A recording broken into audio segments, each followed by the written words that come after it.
There are moments in life when everything you've built hangs by a thread. When one phone call, one piece of paper, one stroke of bad luck can undo years of work and dreams. For me, that moment came on a grey October afternoon in 1981, and it taught me more about friendship and loyalty than I'd learned in all my 26 years before it. My name is Paul, and this is the story of how my friends saved my life's work when I thought all was lost. The cafe had been my whole world since I'd opened it back in 1971. 10 years of early mornings and late nights, of perfecting recipes and learning the rhythms of the community, of building something that mattered. It wasn't just a business. It was a gathering place, a second home for half the town, a spot where people marked the moments of their lives over coffee and pie. Jessica and I had gotten married in 1979, and we'd been talking about starting a family. The cafe was doing well enough that we thought we could afford it. Not rich, not even comfortable really, but stable, predictable, safe.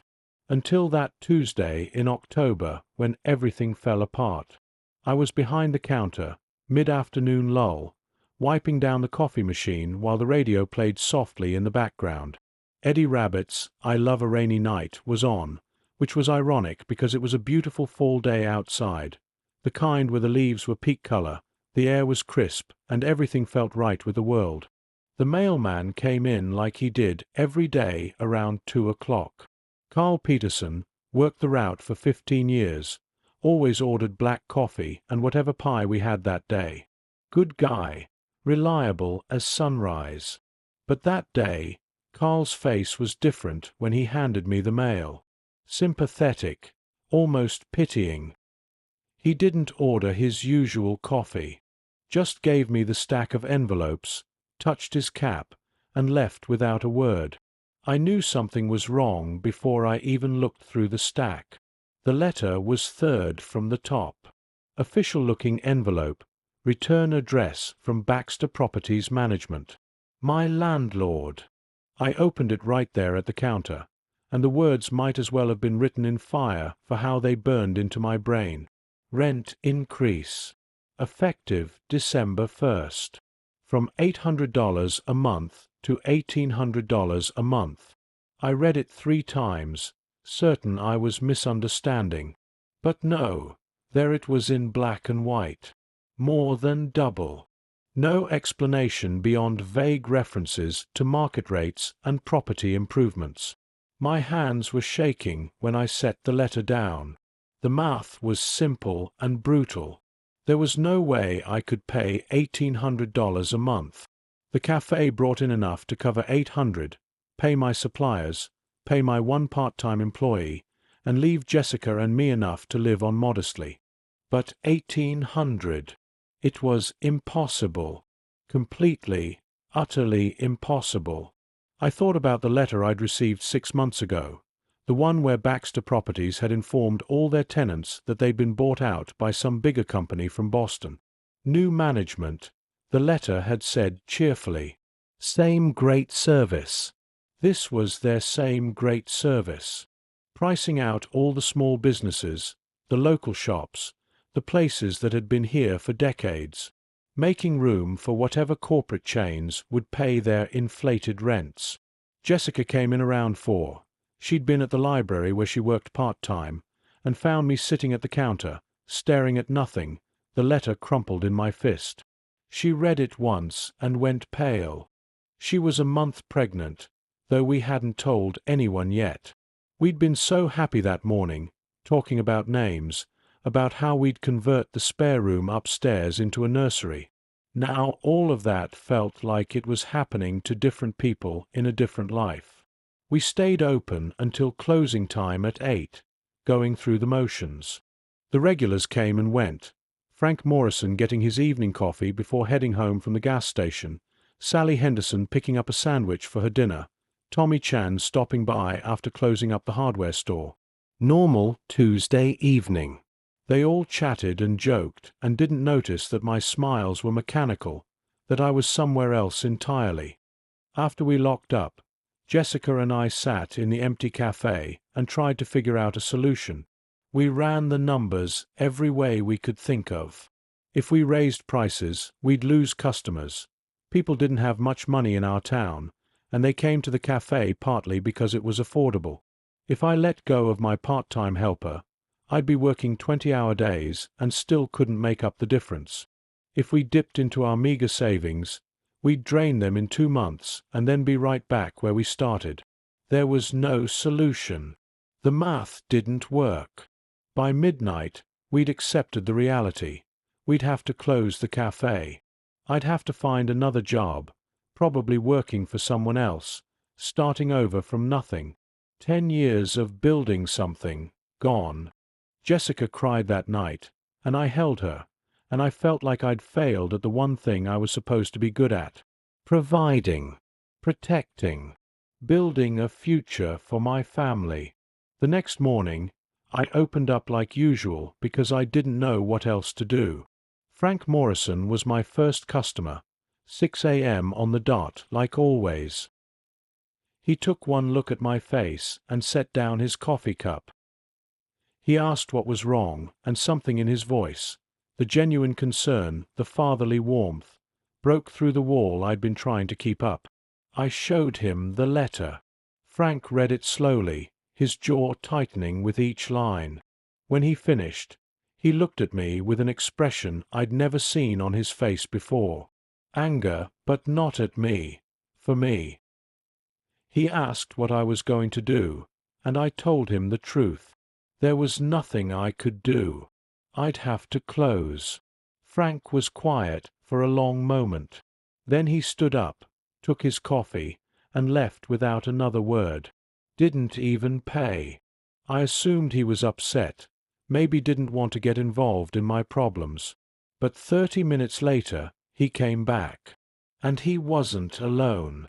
Tommy Chen was with him, and Eddie Morrison, Frank's brother, and Martha Henderson, and Harold Henderson, and Diane Cooper, and Gerald Watson, all of them filing into the cafe at 6:30 in the morning, filling up the tables and booths.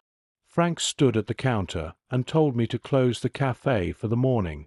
We were having a meeting. I tried to protest.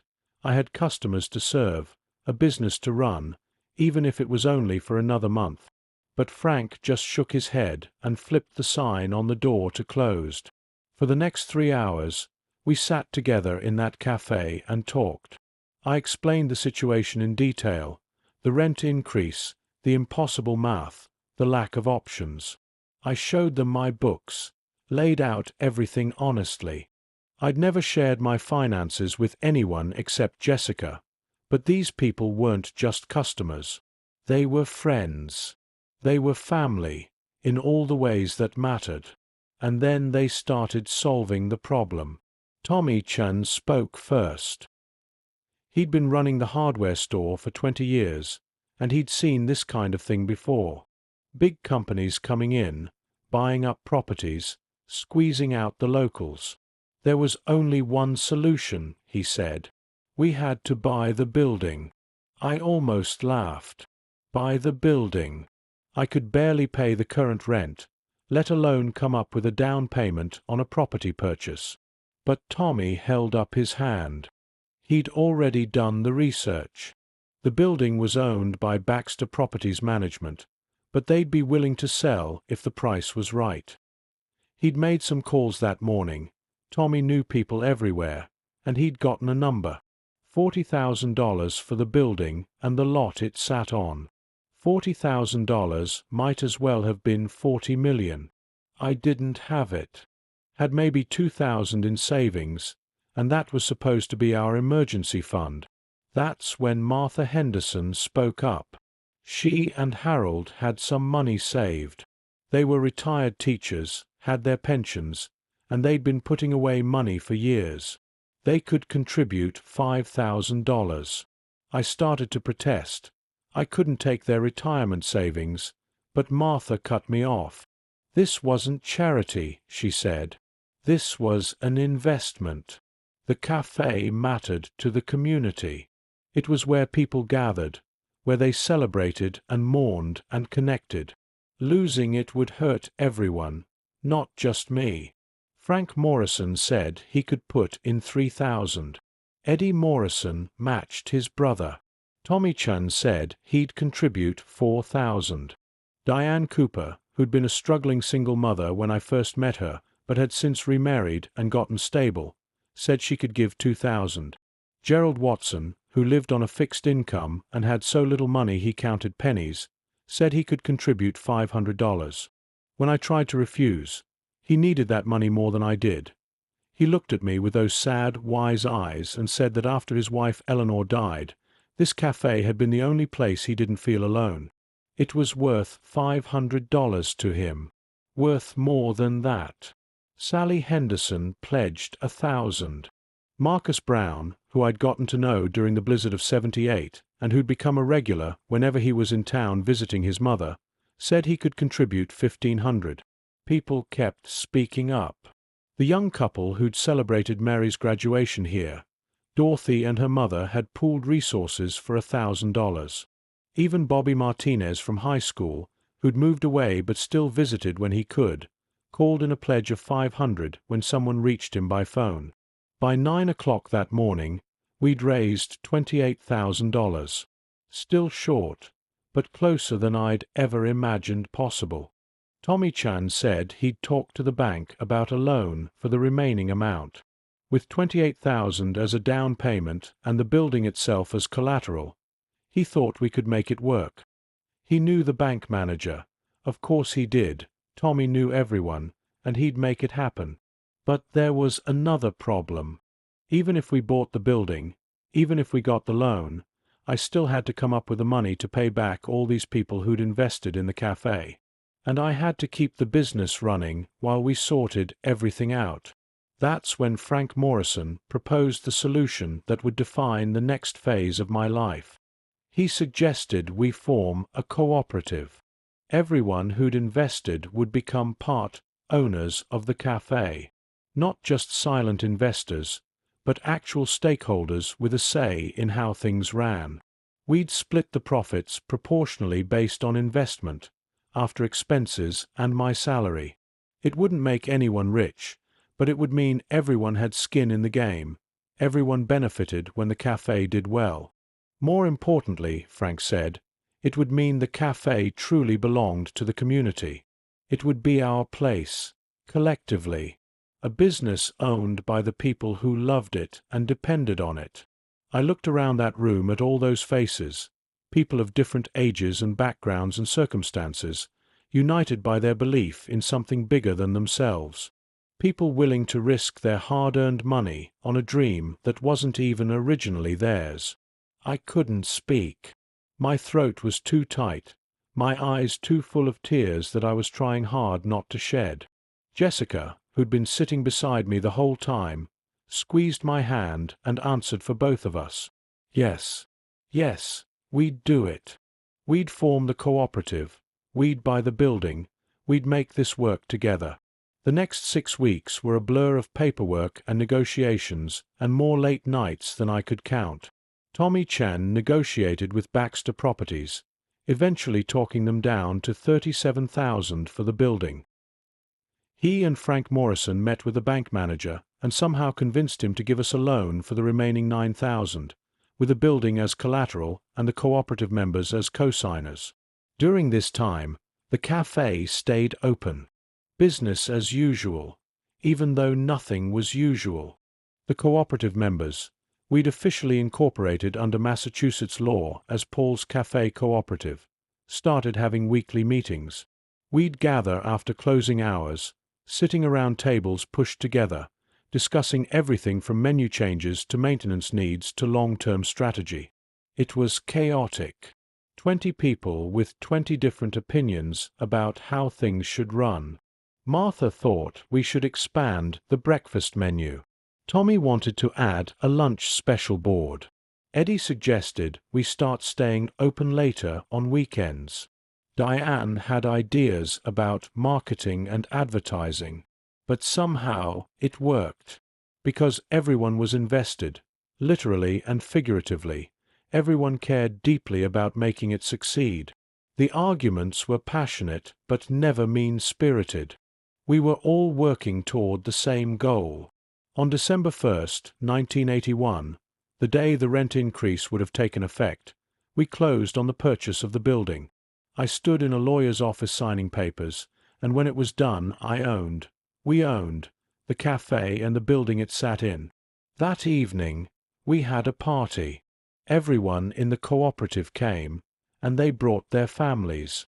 We pushed all the tables together, covered them with food that everyone contributed, and celebrated like we'd won the lottery. In a way, we had. Not money, but something more valuable. We'd won our independence, our security, our ability to control our own fate. Frank Morrison stood up to make a toast, raising his coffee cup. We didn't serve alcohol, and it felt right to toast with the beverage that was the cafe's lifeblood. He talked about what this place meant to him, to all of us. How it was more than just a business. It was the place where he'd had coffee with his wife every Saturday morning for years before she passed.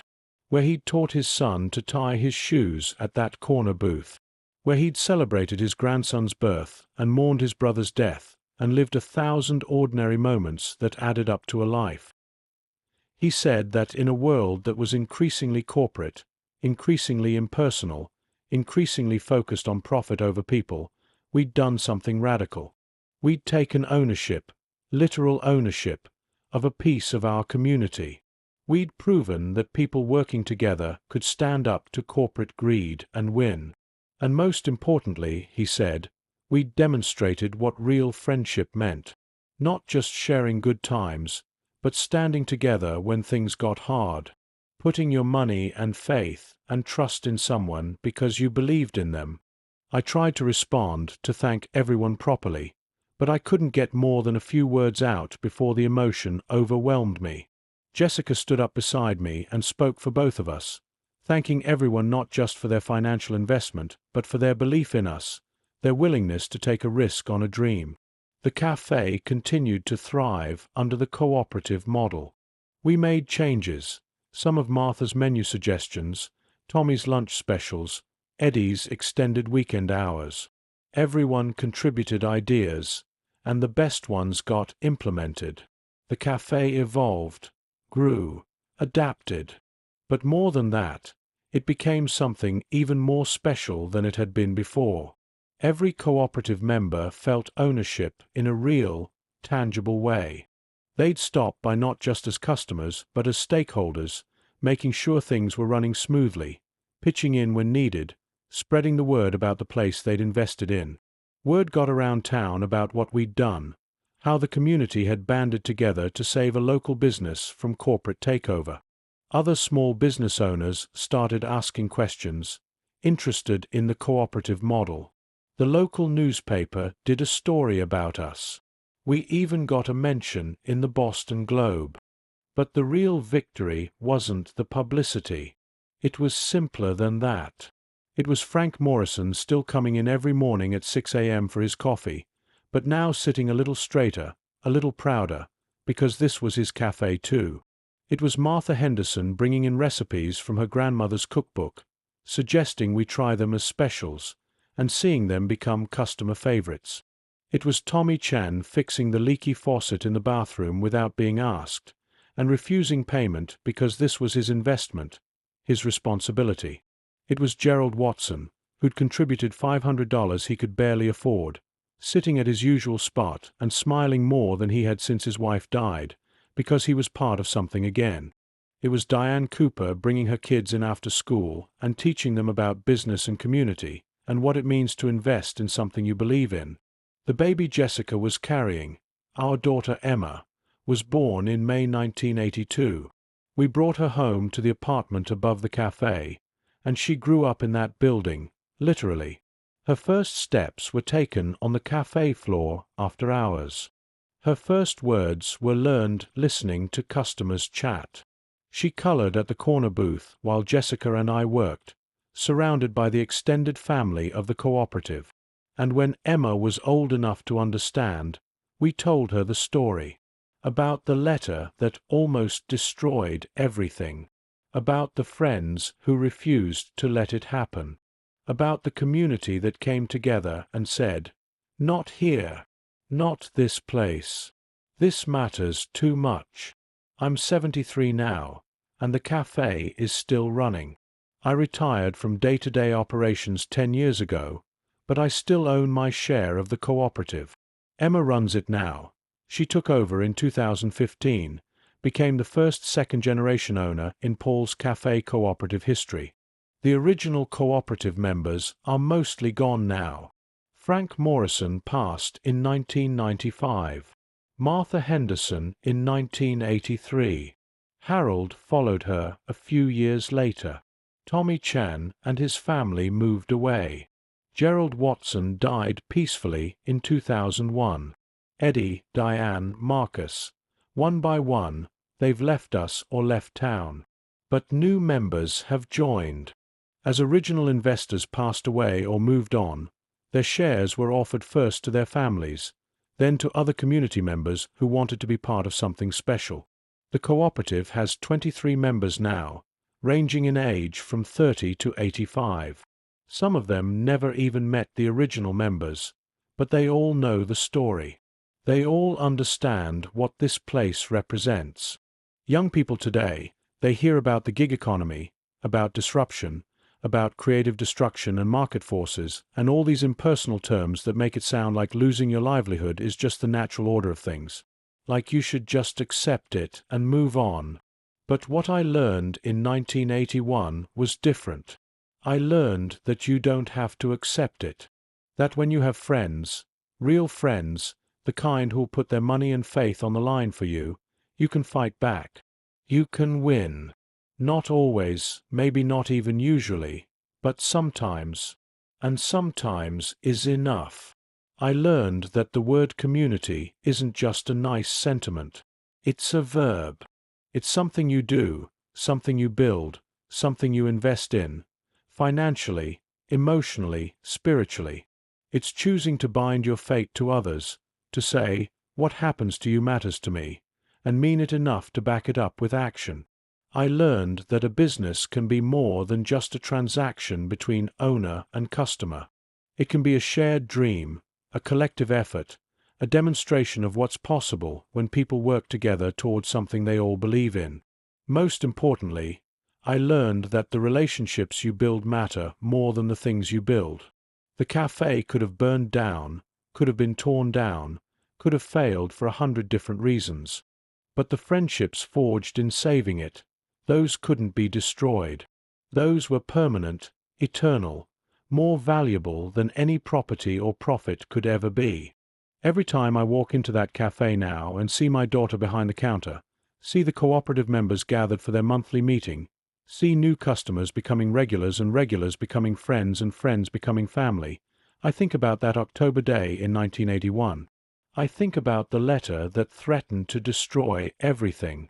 And I think about the phone calls that started within hours, the meeting that formed before sunrise, the pledges of money and faith and solidarity that came from people who had every reason to worry about their own problems and no reason to worry about mine except that they were my friends.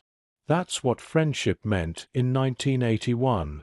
That's what it still means, if we're willing to honor it. Not just enjoying good times together, but standing firm when the storms come. Not just saying you care, but proving it when proving it costs something. The cafe survived because people refused to let it die. And I survived because people refused to let me fail alone. That's the lesson. That's the gift. That's what I'll carry with me until my last breath and beyond. We need each other. Not in some abstract, philosophical way, but in real, concrete, practical ways. And when we remember that, when we live that, there's nothing we can't overcome together. Nothing.